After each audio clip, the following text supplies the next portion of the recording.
And so Bush decided to take action in Iraq, and he did so. I think he's going to argue in the years to come, he did so as a last resort, that sanctions had not worked, that diplomacy had failed, that inspections had been stopped.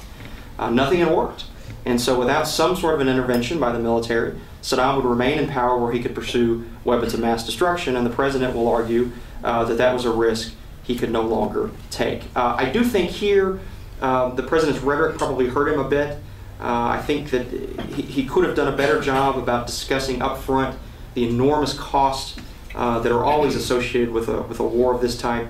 Again, to go back to Churchill, if you think about him at the end of the North African campaign, saying this is the end of the beginning, preparing people that there are years and years to come. I think rhetorically the president could have done a better job of that. I think he's going to have a hard time making the case that, disproving that in history as years come. But it's interesting to watch him during this period. You know, the political scientist Richard Newstead famously wrote that weakness is the key to studying presidential power. Quote, weakness in the sense of a great gap between what is expected and assured capacity to carry through.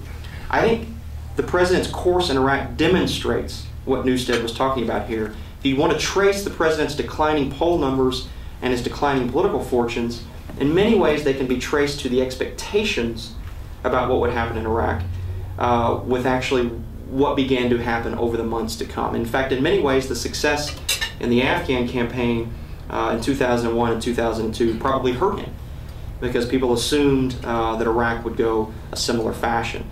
As the campaign wore on, I think the president will argue in history that he made changes.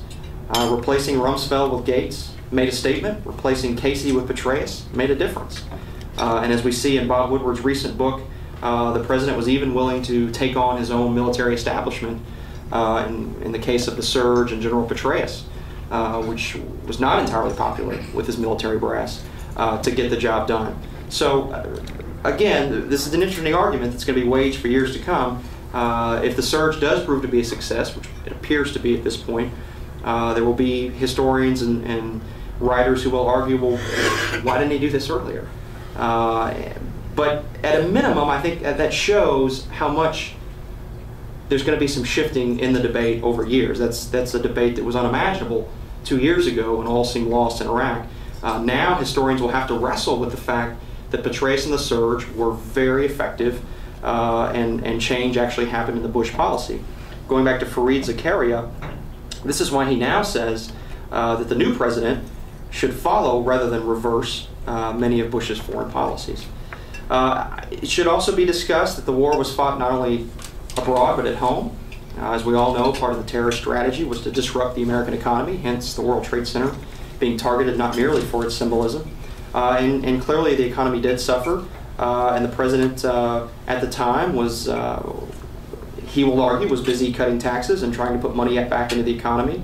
And then of course you have the recent economic meltdown, which in many ways I think historically could be a bigger problem for him, because he's not going to have a lot of time to do a lot about it, whereas the war on terror in Iraq, I mean, I think there's going to be a pretty healthy debate, and he's going to have some arguments that he can make going back to the Surge and Petraeus in particular.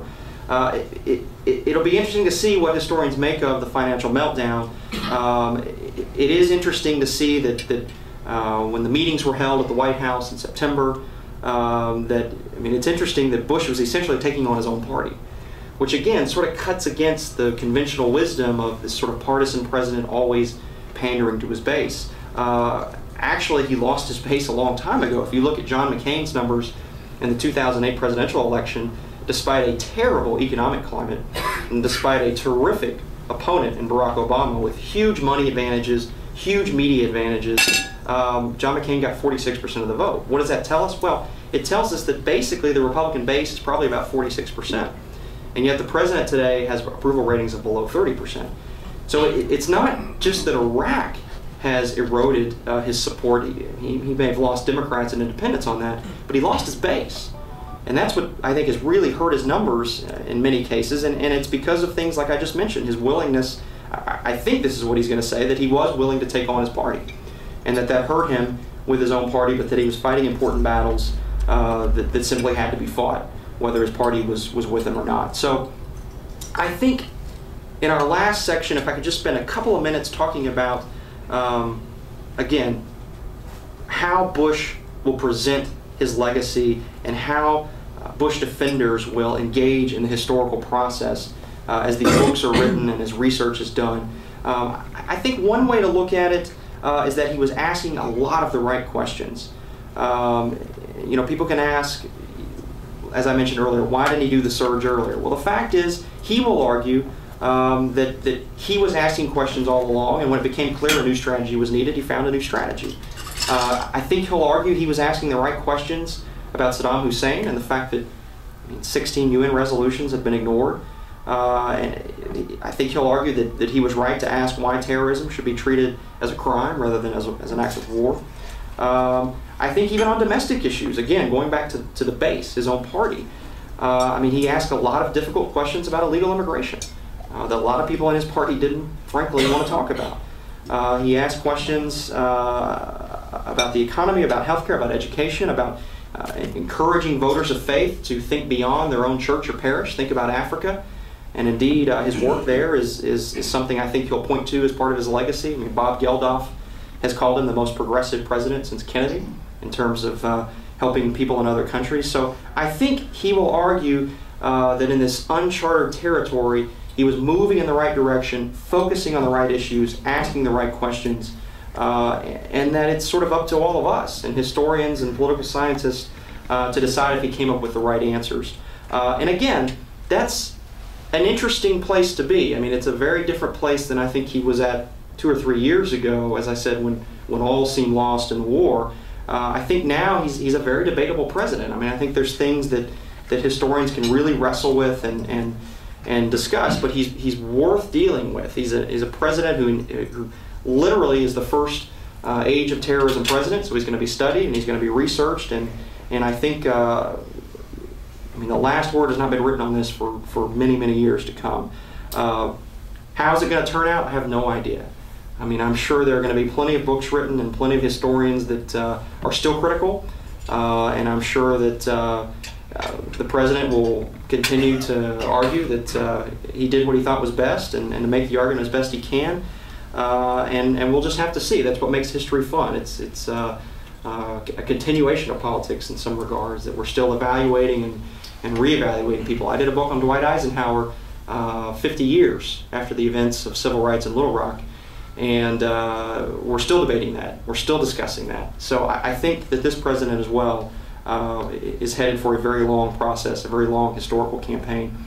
And I suppose I would conclude by saying my sense is he will argue something very similar to what Tony Blair said when he left 10 Downing Street. And these were Blair's words: hand on heart, I did what I thought was right. I may have been wrong, that's your call, but believe one thing if nothing else, I did what I thought was right for our country. So it'll be very interesting to see this debate unfold among historians and political scientists for years to come. And I look forward to seeing what you all have to say about it in your own work and in your own writings. And with that, I'll be glad to open it up and take your questions.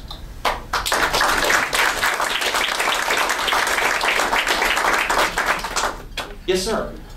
Well, what just if those historians that you were wondering about have been paying attention to James Buchanan's administration and then still came to the conclusion that they did?